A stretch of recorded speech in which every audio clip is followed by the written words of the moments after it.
começando mais um episódio do Nossa Esperança, o podcast oficial da Igreja Presbiteriana Nova Esperança aqui em Orlando.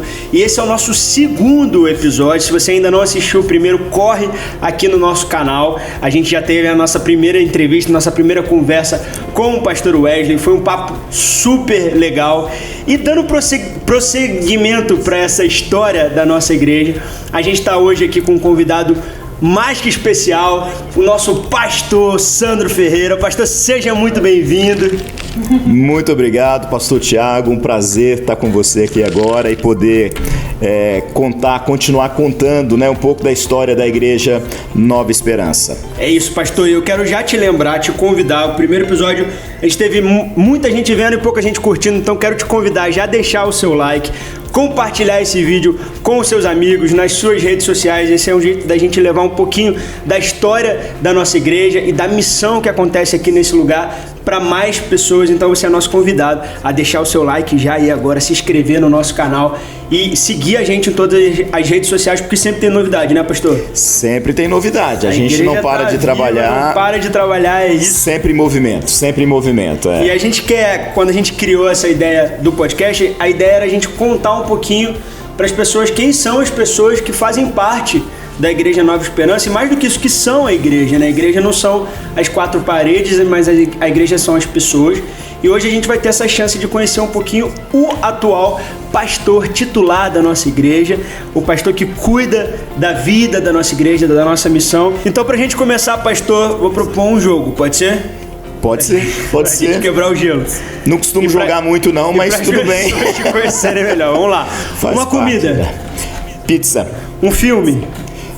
O Nome da Rosa. Que isso, um esporte. Pensa numa coisa que não está muito relacionado com a minha pessoa, esporte, mas soccer, futebol brasileiro. Uma cidade. São João Batista do Glória. Que isso, uma viagem. Muito especial, recentemente, para o Egito. Um medo. São muitos, falar de um só. Um sonho. O meu sonho... Sonhos, existem muitas coisas relacionadas àquilo que a gente faz. Ou seja, eu sou pastor de uma igreja. Pastor, um sonho. É uma só? Um sonho. Cara, ver meus filhos crescendo e seguindo o mesmo caminho. Desculpa, não dá pra falar sobre isso com uma só palavra. Uma música. Uma música. Música. Primeiro Amor. Boa. Por último, uma igreja. Igreja Nova Esperança. Ficariam muito bravos comigo se eu não dissesse isso, né? Mas Igreja Nova Esperança, mas deixa eu citar uma outra igreja, só para colocar isso para fora, que está aqui dentro do meu coração. Aliás, são duas. Igreja Presbiteriana de São João Batista do Glória e Segunda Igreja Presbiteriana de Passos.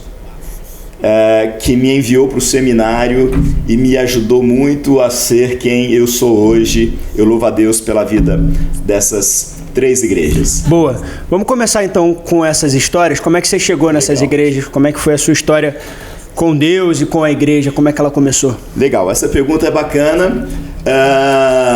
É uma oportunidade para eu contar um pouco da minha história. Na verdade, eu sou filhos de pais crentes.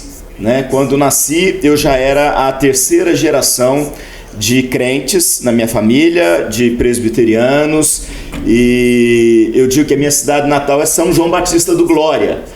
Na verdade, eu nasci em Passos, que é uma cidade que fica a 13 quilômetros de São João Batista do Glória, mas eu morava em São João Batista do Glória. Isso é em uma Minas? Cidade muito pequena. Em Minas? Em Minas Gerais. Uma cidade que na época devia ter os seus 3.000 habitantes e não tinha condição. As mulheres grávidas iam até Passos para ter ali os seus filhos e depois voltavam, Então, a minha primeira igreja foi a igreja de São João Batista do Glória. Ali eu aprendi o beabá e da fé cristã até os 8 anos de idade, quando a minha família, meus pais decidiram mudar então para essa cidade chamada Passos, por questões profissionais, e ali eu comecei a frequentar a primeira igreja presbiteriana de Passos, e depois aos 13 anos eu fui para essa igreja que eu já mencionei, que é a segunda igreja presbiteriana de Passos, ou a igreja Bela Vista. E interessante porque eu não fui porque comparei uma igreja com outra. Na verdade, eu tinha 13 para 14 anos, eu não tinha muita condição de fazer isso. Eu estava debaixo da orientação e da submissão, da autoridade dos meus pais. Mas eu preciso contar, eu fui atrás de um rabo de saia. Quem nunca foi, né? Quem nunca foi? E depois de algum tempo, meus pais e meus outros irmãos acabaram, enfim, a minha família acabou indo para essa igreja, onde ficaram um bom tempo ali. E foi essa igreja, a segunda de Passos, a igreja Jardim Bela Vista, que me enviou para o seminário. Eu acredito que ali também foi onde eu tive as experiências mais fortes com Deus. Eu costumo dizer que há uma expectativa muito grande nas pessoas de ouvir um testemunho de conversão muito forte, né? Pessoas que estavam no fundo do poço, mergulhados num mundo completamente diferente do mundo cristão, da vida cristã, e eu não tenho essa história para contar. Eu nasci na igreja, cresci na igreja, mas certamente eu tive momentos muito especiais. E teve um momento que eu costumo dizer que foi o momento da minha conversão, que foi o dia da minha pública profissão de fé. Isso foi na frente da igreja, por isso nós chamamos pública profissão de fé. Isso faz parte do código aí de doutrina da igreja presbiteriana. Nós presbiterianos somos batizados na infância, então eu já tinha sido batizado na infância.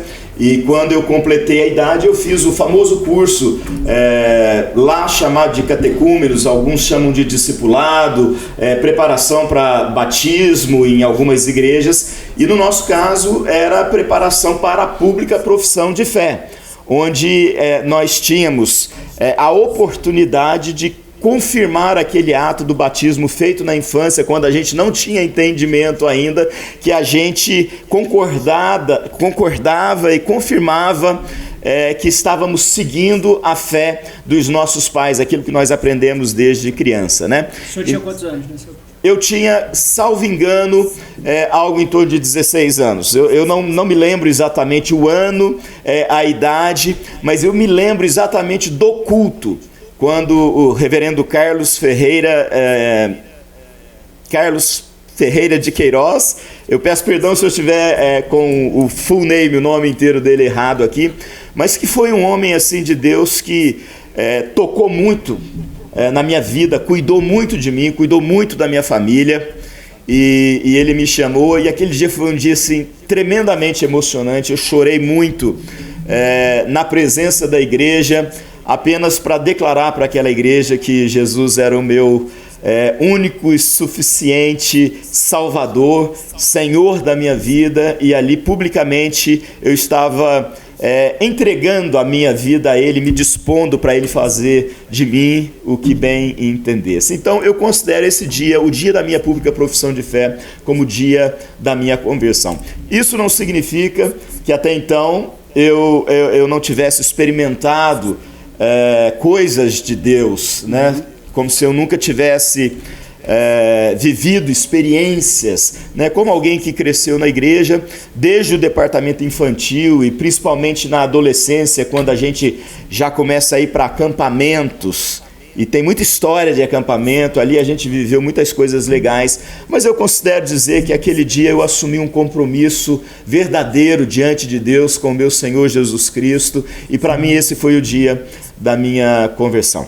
Boa, pastor. Legal. E aí, e o chamado pastoral? Como é que isso nasceu? Como é que essa ideia brotou? Como é que foi que você se sentiu chamado por Deus, assim, para exercer esse ministério? Cara, o chamado foi, assim, uma coisa tremenda. Isso me emociona até hoje. Eu peço desculpas aí por gaguejar nessa hora, né? Foi em 1992, salvo engano, pode ter sido 1 ou 3 também, mas a nossa igreja tinha sofrido uma divisão. Tinha sofrido uma divisão, e eu fiquei com aqueles, junto com a minha família, com aqueles que permaneceram na igreja. E boa parte da liderança da igreja saiu da nossa Bela Vista, né? E fundou uma outra igreja na cidade, Hoje é uma igreja abençoada, tenho muitos amigos ali, conheci muitos pastores ali, mas a nossa igreja ficou assim, digamos que um pouco desamparada em termos de liderança, inclusive pastoral. Nós ficamos um tempo sem pastor. E eu vi naqueles dias Deus levantando de forma diferente pessoas que talvez ainda não tivessem assumido determinados cargos de liderança na igreja, e eu fui um desses. Foi exatamente nesse período que Deus me levantou. Eu gostava muito de música, eu já tinha participado de conjuntos musicais. Na época a gente não tinha banda, a gente tinha um conjunto de apresentação, né? Então a gente tinha um violão que a gente tocava, e no momento do culto era dada a oportunidade, a gente cantava uma música para a igreja, não era aquele cântico comunitário, né? E a partir desse momento eu conheci, né, a liderança dessa nova igreja que surgiu na cidade, a partir da nossa igreja, muito envolvida com música, com adoração, que é o Ministério Koinonia de Brasília. E durante um tempo eu fui para Brasília, fiquei ali por uns 30 dias na casa de um pastor dessa igreja. Caramba. E também no acampamento dessa igreja. E durante esse tempo chegou já o novo pastor da nossa igreja. E quando eu retornei, eu me vi assim, completamente envolvido com a vida da igreja e com essa coisa de louvor e adoração dentro da igreja. E esse pastor, eu faço questão de mencionar o nome dele, já não era o reverendo Carlos, mas era o reverendo José Walter Montever. Ele assumiu a igreja então com o seu coraçãozinho um pouco ferido, com uma nova liderança precisando ser acolhida, amada, treinada, e eu entrei nesse contexto e me envolvi demais com música. Foi a primeira banda, salvo engano, da nossa igreja. Eu fundei essa primeira banda, ainda muito jovem, aí em torno dos meus 19, 20 anos de idade. Lutei, né, para poder ter uma banda. Quando eu falo banda, pastor, agora sim eu estou me referindo à bateria na igreja, contrabaixo, guitarra, violão, teclado, essas coisas todas. E nós tivemos todo o apoio na época do pastor e do conselho, e ali eu me envolvi demais. E durante esse período eu me lembro exatamente de uma pregação do reverendo José Walter Montever. Eu estava sentado e ele pregando, e ele falando sobre Isaías capítulo 6. Você sabe o que estava ali, né? O que está ali em Isaías capítulo 6. Muitos dos nossos ouvintes certamente sabem o que estavam ali. A gente costuma dizer que é o chamamento de Isaías, né? Mas quando Deus faz a pergunta, né? A quem enviaremos? E Isaías responde: eis-me aqui, envia-me a mim. A partir daquele dia, coisas começaram a acontecer dentro de mim. Eu era bancário, eu trabalhava no antigo Banco Nacional, o Banco do Ayrton Senna. Banco do Ayrton Senna. E com uma carreira dentro desse mundo bancário, talvez promissora, muito jovem, eu já exerci uma posição de chefe de um departamento ali no banco. E foi em conversas com o meu então pastor da época que ele me ajudou muito a discernir que Deus estava me chamando para o ministério pastoral. E a partir daquela pregação e dessas conversas eu não tive mais dúvida disso, né? Me apresentei. Um dia o pastor foi à minha casa, curiosamente, quando ele chegou de outra cidade e foi morar em Passos. A igreja alugou, cedeu uma casa para ele, mas de frente com a minha casa, de frente. Então era assim, era porta com porta, né? E ele recebia muitos irmãos e irmãs naquela época para fazer vigília de oração. Muitos irmãos e irmãs, não ao mesmo tempo, mas era uma mesa como essa, com 4, 5, 6 pessoas ali orando, e noite adentro a gente perdia a noção das coisas. E então foi nesse contexto de um avivamento que Deus trouxe, ou de mais um avivamento que Deus trouxe para aquela segunda igreja, ou para a igreja Bela Vista em Passos, e agora sob a direção desse pastor, que eu senti o meu chamado e estava muito próximo, né, do meu pastor. E quando eu fui aprovado pelo conselho da igreja, a igreja presbiteriana tem esse negócio, tem o conselho, que é a diretoria local da igreja. Eu fui acolhido por esse conselho, que me enviou para o presbitério. Igreja presbiteriana tem esse negócio de presbitério. E eu estou falando isso porque há muitos irmãos, como igreja de imigrantes aqui na Flórida, a gente recebe irmãos de outras denominações que participam conosco, que são membros, que são líderes, mas que não sabem exatamente como que de fato uma igreja presbiteriana funciona, né?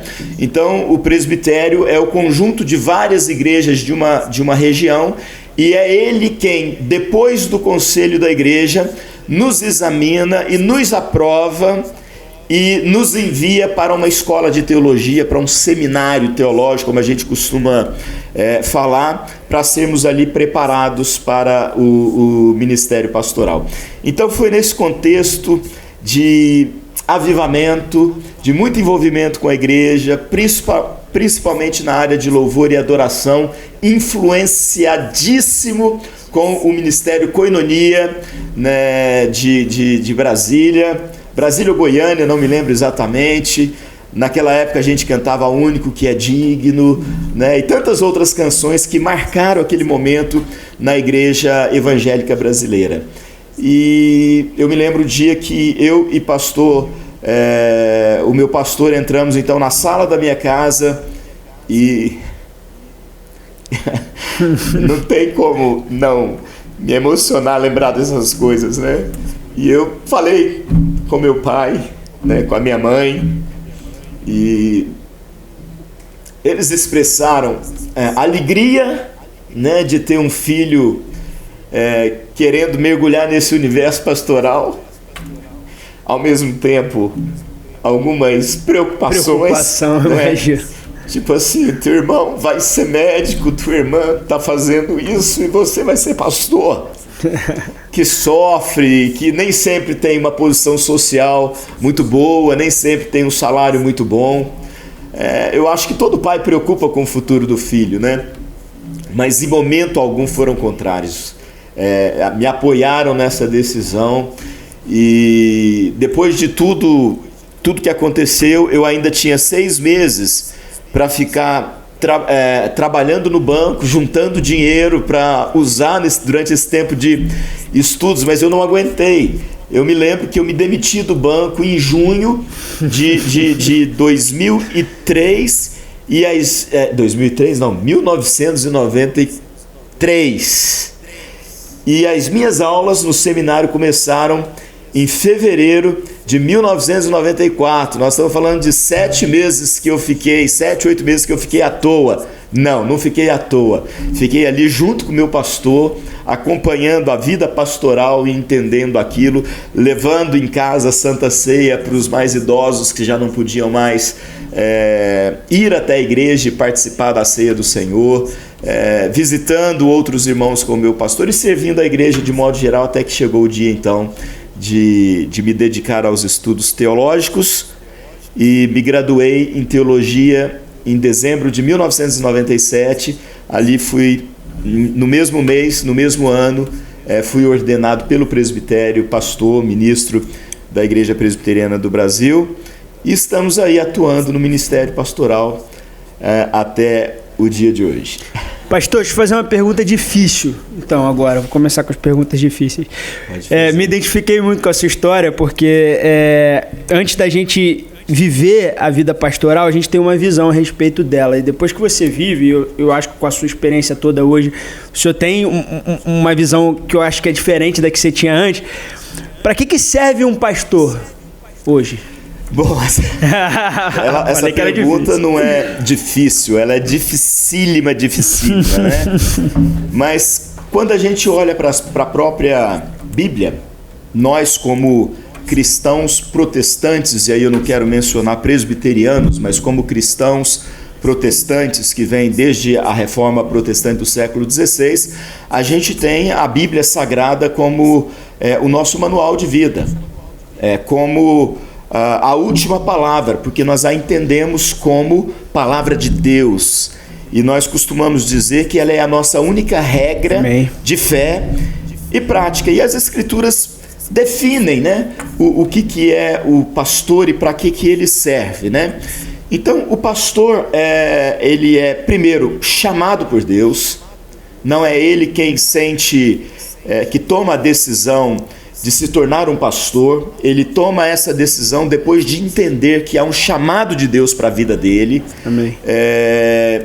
E eu olhando para as Escrituras, eu creio que as principais funções de um pastor é cuidar da vida do seu rebanho, aquele rebanho que Deus lhe der. Isso pode ser feito de duas principais maneiras. Primeiro, ensinando as Escrituras, para que esse rebanho, essas pessoas, possam aprender a viver de acordo com esse manual, de acordo com esse livro que é a única regra de fé e prática, de acordo com a palavra de Deus e de acordo com a vontade de Deus. E tudo isso está nas Escrituras, na Bíblia. Então eu creio que o pastor serve em primeiro lugar para ensinar, revelar mediante o ensino da palavra a vontade de Deus para os seus filhos. Em segundo lugar, eu creio que o pastor serve para orar por esse rebanho. Não que a oração do pastor seja uma oração mais forte ou mais poderosa. Cada dia que passa eu me convenço mais de que isso não é verdade, né? Mas faz parte do chamado. Então, ensinar e orar por esse rebanho e orar por ele, eu creio que é para isso que o pastor serve.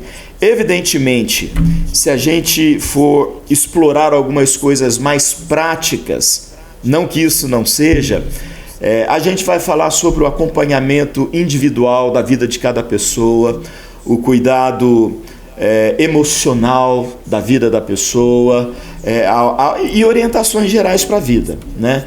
Então, o pastor, essa figura, né, que foi escolhida por Deus para chamar, né, o líder da sua igreja, do seu povo, ele tinha essa obrigação, pensando no pastor de ovelhas, literalmente falando, alimentar as suas ovelhas, né, cuidar das suas ovelhas, proteger as suas ovelhas.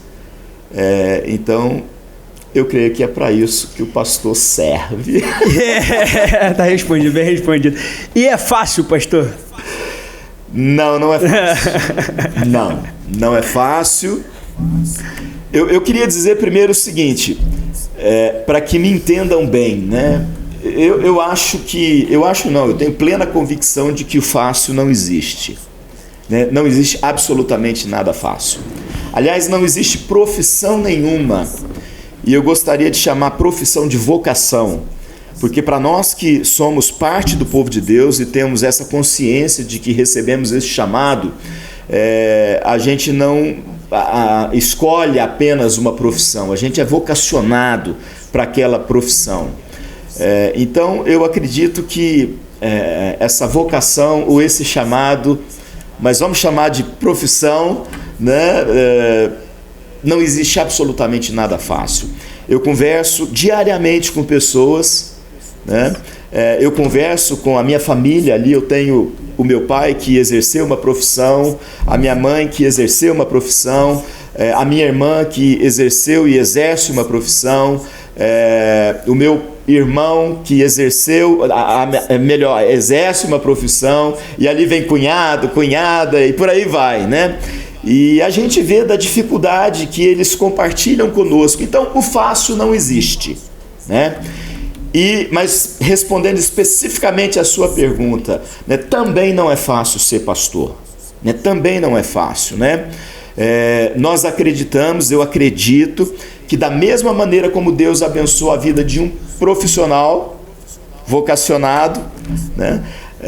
Eu não quero fazer essa separação, né, de profissão e vocação, mas Deus também, não sendo fácil o chamado pastoral, a vida de um pastor, o ser pastor, Deus nos abençoe, é Ele quem nos sustenta. Era essa outra pergunta que eu ia te fazer. Não é fácil, mas vale a pena?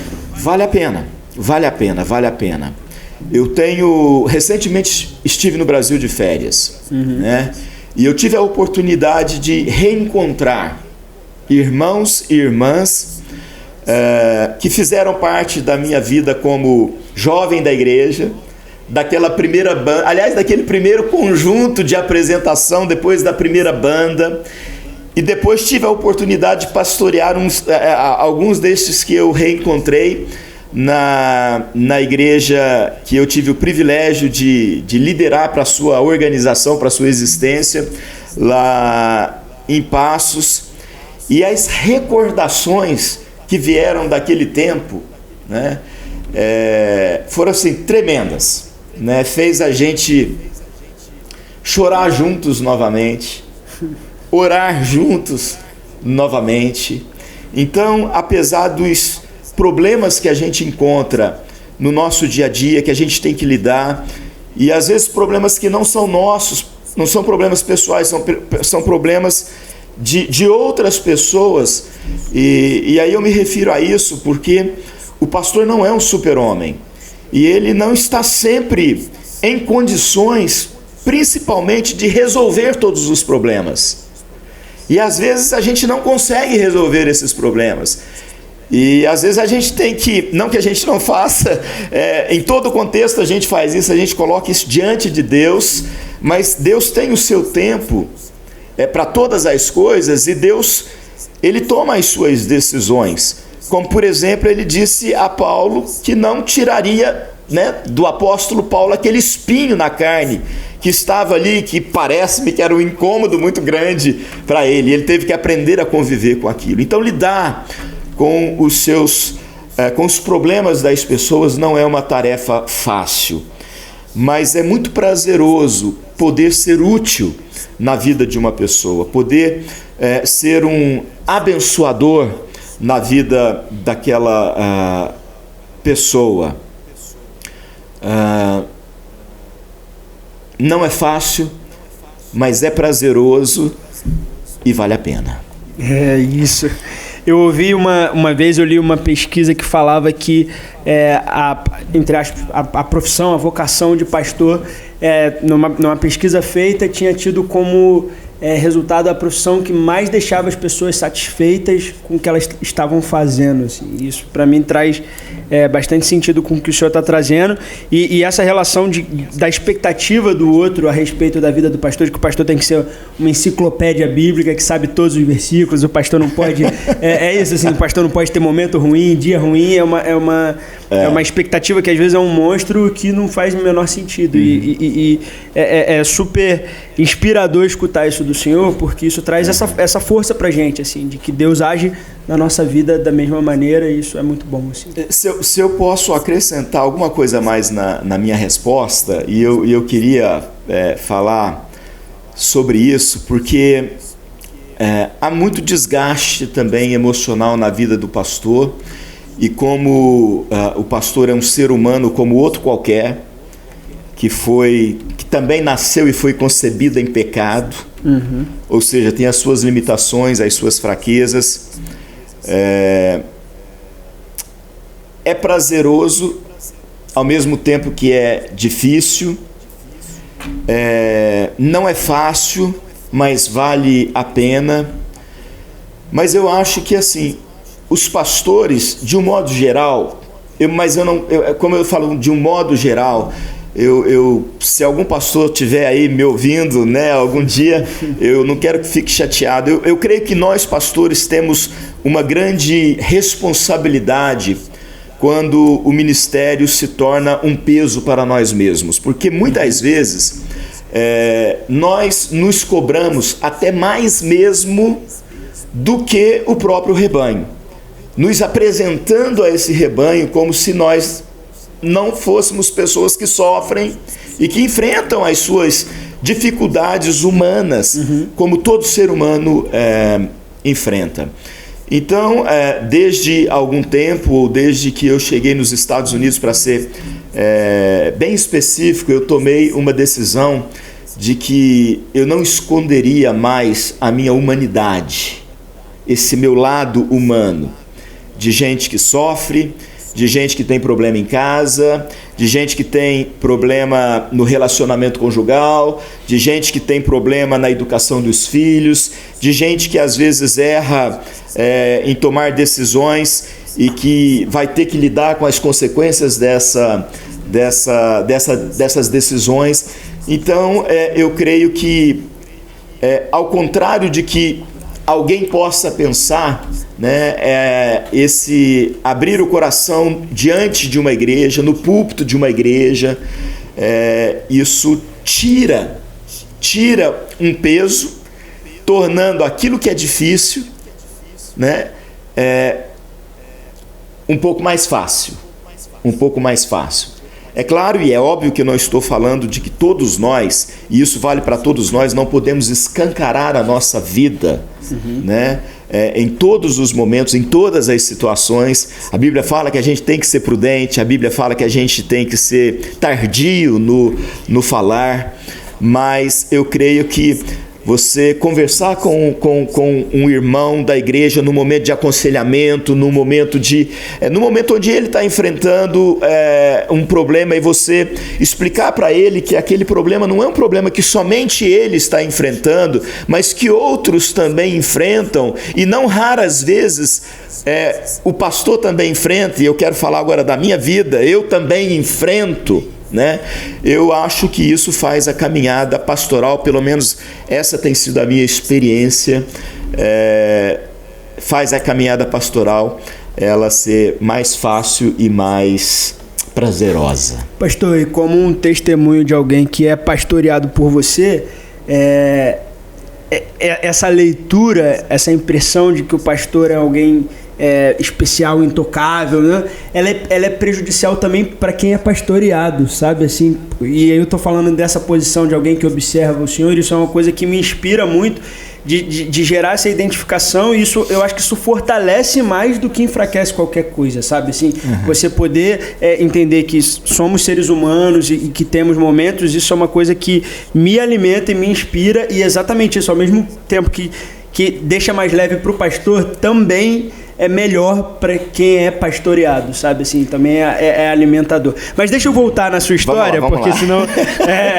você falou aí da chegada nos Estados Unidos. Como é que foi essa migração do Brasil para cá? Como é que o senhor chegou? Como é que foi essa adaptação? Conta essa história aí pra gente. Tá, essa história eu imagino que eu não vou ter tempo suficiente para contar isso nos mínimos detalhes. A gente marca um parte 2 já. A gente precisaria de muito tempo.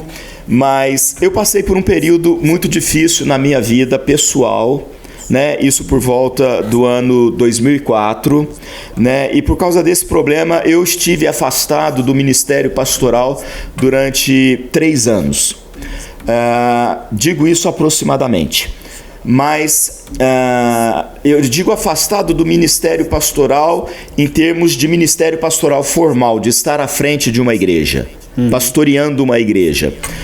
Hoje eu entendo que eu jamais estive afastado do ministério pastoral em si, né? Mas logo no início desse período, quando eu cheguei a pensar que tudo tinha acabado e que tudo tinha sido um erro, inclusive o entendimento do meu chamado, eu recebi uma palavra profética, coisa que não é muito comum acontecer no meio em que eu cresci, apesar de que eu preciso dizer isso, porque há igrejas presbiterianas e igrejas presbiterianas, né? Essa segunda igreja foi uma igreja sempre avivada, e isso foi muito importante na minha vida. Mas logo no início desse período, né, eu recebi uma palavra profética dizendo 2 coisas para mim. Para resumir, Deus vai restaurar o teu ministério e Deus vai restaurar a tua vida. Há muitas outras coisas que envolvem esse restaurar o meu ministério e restaurar a minha vida, mas eu preciso simplificar aqui, né? E depois de muito acompanhamento pastoral e de muita conversa, foi nesse período que eu conheci a Vanessa, que hoje é a minha esposa. Nós não falamos ainda da minha família, né? eu conheci a Vanessa e ela fez parte desse processo de restauração do meu ministério, porque ela foi quem me ajudou, né, a dar um passo de fé, ou voltar para a igreja física, comunidade local, né, onde as pessoas se reúnem, né? Ela foi tremendamente importante e tanto eu quanto ela recebemos muitas palavras proféticas sobre isso que eu acabei de mencionar, só para recordar: restauração ministerial e restauração de vida. E no meio dessas palavras eu tive o entendimento e o discernimento, porque isso também me foi dito, que Deus me tiraria de onde eu estava e me levaria para um lugar muito distante. Bom, depois de muitas coisas, veio o discernimento que esse lugar muito distante seria esse país onde eu estou hoje, né? Onde eu estou hoje. E eu preciso confessar que durante esses 3 anos, apesar de ter sido um tempo de crise na minha vida pessoal, foi um tempo de muita bênção material do Senhor na minha vida. Eu abri uma pequena empresa, ganhava um pouquinho de dinheiro com isso. Eu concluí o meu curso de Direito, passei na OAB, né, me tornei advogado na Ordem dos Advogados, seção Minas Gerais. Para você que está assistindo, eu não sabia que o pastor cantava numa banda, é advogado, formado na OAB. Essas coisas todas, né? Então foi um período que Deus estava me abençoando, e ao mesmo tempo, quanto mais Ele me abençoava, mais Ele me mostrava que a minha vida não ia acontecer ali. Então eu perguntava para Deus: por que o Senhor está dizendo e me chamando para ir embora, para largar tudo isso, e ao mesmo tempo está me abençoando, né? E hoje eu diria, se eu não tivesse nada, né, nas minhas mãos, se eu tivesse nessa área da minha vida completamente destruído e Deus estava reconstruindo, me abençoando, talvez teria sido mais fácil tomar essa decisão. Mas a minha pergunta era: por que o Senhor me abençoa aqui então e me manda para outro lugar e quer que eu vá para outro lugar, né? Mas o discernimento vem, o entendimento vem, Deus sempre responde às nossas orações, Deus sempre nos dá esse entendimento, e eu entendi que Deus de fato estava me trazendo para os Estados Unidos. E aí tem histórias assim, sobrenaturais, porque quem mora aqui já passou por isso. Me refiro à questão de visto, né, de documentação correta, de falar inglês e outras coisas, sabe exatamente as dificuldades que a gente encontra nesse caminho, né? Mas para quem talvez esteja nos ouvindo hoje e nunca passou por isso, né, esse é um processo complexo, extremamente complexo, né? E nesse processo complexo de conseguir um visto americano, né? E eu estou me referindo ao visto para poder entrar no país, não para poder trabalhar, não para poder ser pastor, não para poder ser advogado, né? É extremamente complexo, até hoje é complexo, né? E isso aconteceu de forma sobrenatural. Não existe outra forma, outra palavra para descrever isso, porque foi baseado em palavras proféticas, né, que se cumpriram exatamente como elas foram pronunciadas.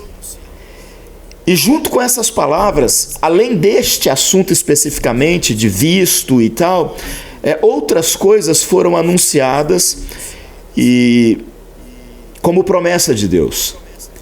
E nenhuma dessas promessas deixou de ser cumprida. Até pouco tempo atrás, eu tinha dentro da minha Bíblia, ou de uma delas, um papelzinho que me foi dado nesse tempo, né, de crise no Brasil, e ali eu anotei os meus pedidos de oração e cada uma das palavras que eu recebi em relação à minha vida e ao meu ministério. E algum tempo atrás, já estando em Orlando, já pastoreando como pastor auxiliar do pastor Wesley Porto, eu me deparei com esse papelzinho e vi que cada uma daquelas palavras já haviam se cumprido. Deus, a palavra dele não é em vão, a palavra dele não cai por terra. Quando a palavra sai da boca do nosso Deus, ela cumpre o propósito para o qual ele a destinou. E esses milagres, eles continuam acontecendo, pastor? Queridos, pastor, eu queria dizer o seguinte, existem tempos, né, em que os milagres são mais explícitos. E existem tempos que eles não parecem ser tão explícitos assim, né? Mas eu creio que eles continuam acontecendo,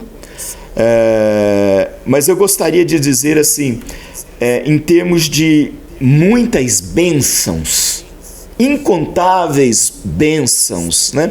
Porque às vezes a gente chama de milagre, eu tenho isso comigo, aquilo que não é necessariamente um milagre, e sim uma bênção enorme, grandiosa, e que a gente tem que se curvar diante de Deus e agradecer por essa bênção. Mas não foi exatamente um milagre, porque o milagre, esse é o entendimento que eu tenho, ele é assim, sobrenatural. Eu sei que a bênção é sobrenatural, porque implica na gente crer, né, de que existe um Deus que a gente não vê, mas a gente crê na existência dele, e a gente entende que algumas coisas de forma muito clara, né, estão acontecendo por causa do agir de Deus na nossa vida. Mas quando eu uso a palavra milagre assim, eu gosto muito desse sobrenatural específico. Um cego que volta a enxergar, um paralítico que volta a andar, tenha sido por causa de um acidente ou porque ele é assim desde nascença, né? Mas eu não quero com isso dizer que milagres não acontecem, né? Eu creio que milagres sempre aconteceram, mas há tempos em que nós podemos chamar isso em tempos de um verdadeiro avivamento.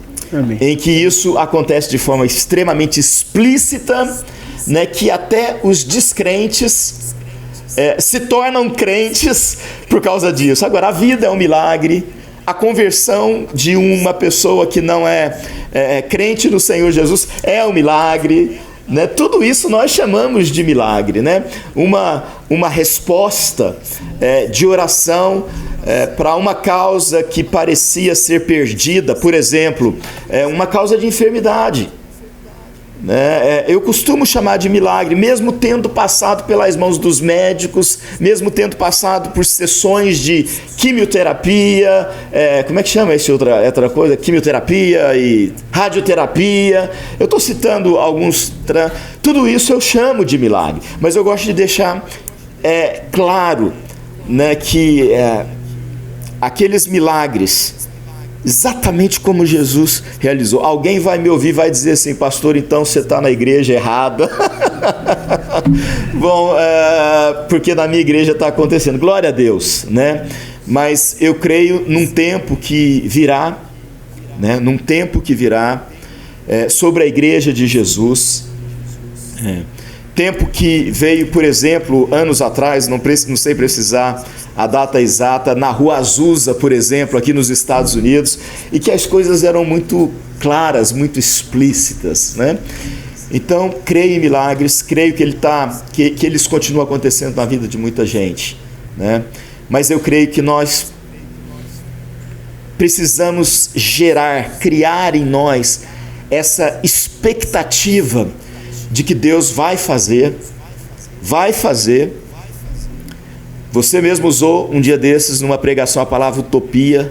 Amo essa palavra utopia, e para muitos o milagre, literalmente, como eu estou mencionando aqui, é uma utopia nos dias de hoje, né?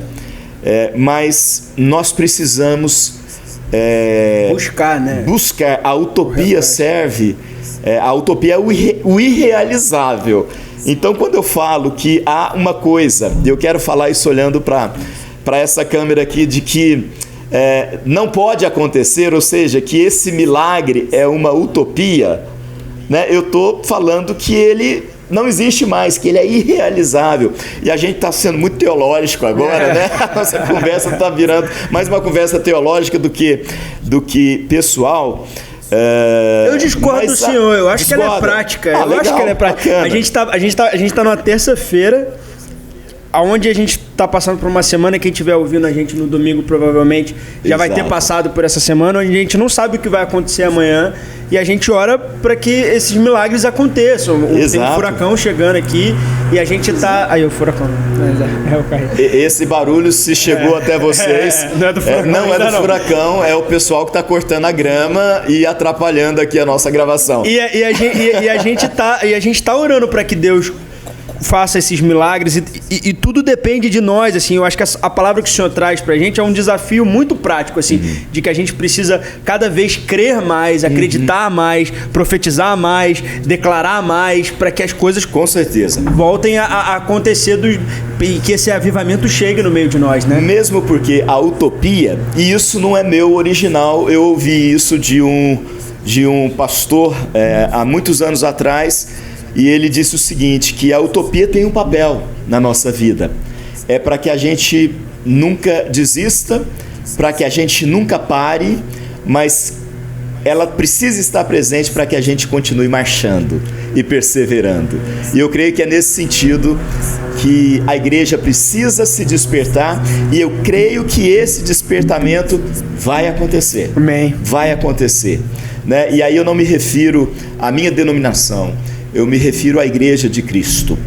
A Igreja de Cristo. Amém. Pastor, eu tinha um monte de pergunta ainda aqui para fazer. Nem vou entrar na parte de como o senhor chegou na Nova Esperança, de como é que foi, porque isso daí vai ficar para um outro papo. Esse microfone aqui, ele é seu, tá aberto. Vamos voltar várias vezes aqui, vamos chamar o senhor com outras pessoas para a gente conversar sobre outras coisas. Eu sei que tem gente que tem muita curiosidade de saber mais coisas sobre o senhor, mas queria primeiro te agradecer pelo seu tempo, por você estar aqui com a gente, e te convidar a deixar... Já que o senhor deixou esse desafio pra gente, é deixar uma última mensagem para quem estiver assistindo a gente, deixar uma palavra de fé e de desafio pra gente. De fato, eu falei muito e aí a gente ficou sem tempo. Mas né? Isso e a gente é bom, tem pastor. A proposta isso é de não exceder demais, para não ficar cansando aí aqueles que nos assistem, né? Mas primeiro eu quero agradecer pelo convite, né? Eu sou de casa, né? Aliás, casa é sua, vocês sabem, quem está nos ouvindo aí, eu sou o atual pastor da igreja, né?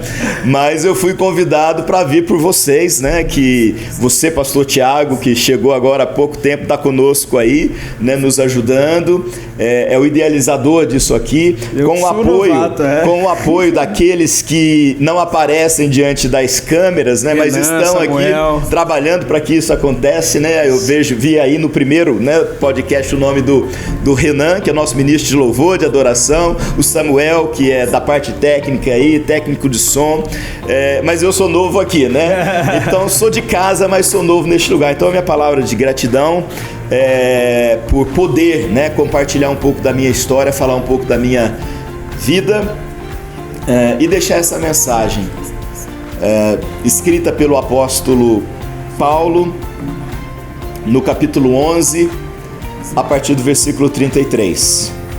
Creio que é isso mesmo. Se estiver errado, vocês me perdoem. Mas quando diz, ora aquele que é poderoso para fazer infinitamente mais do que tudo quanto pedimos ou pensamos, conforme o seu poder que opera em nós. A ele seja a glória, hoje e eternamente. Amém. Eu creio que nós devemos continuar perseverando como adoradores deste Deus único e tremendo, que é vivo, que é real, que agiu no passado, age no presente, vai continuar agindo no futuro. Não sei como vai ser o agir desse Deus na glória quando estivermos lá, né? Mas eu sei que lá ele vai estar fazendo alguma coisa com a gente o adorando o tempo todo, né? Mas até que esse dia chegue, ele vai continuar agindo. e que Igreja Nova Esperança, Igreja de Cristo que me ouve de algum lugar, busque a Deus. Ele tem colocado em nós inúmeros recursos, como esse recurso aqui agora tecnológico, né? Mas nada, absolutamente nada, substitui a presença plena, a manifestação. A gente usa a presença manifesta de Deus na nossa vida. Que nós busquemos essa plenitude do Espírito Santo, que nós sejamos cheios do Espírito Santo e que nós estejamos abertos e desejosos de que Ele nos use para a sua honra e para a sua glória. Deus abençoe todos vocês. Que isso! Ó, se você chegou até aqui, não deixou o seu like, eu vou estar ligando pra Geisa pra agendar o seu gabinete com o pastor, tá bom? Deixa o seu like. Até semana que vem, ao meio-dia, a gente tem mais um episódio do Nossa Esperança. Muito obrigado pela sua presença e até a próxima vez.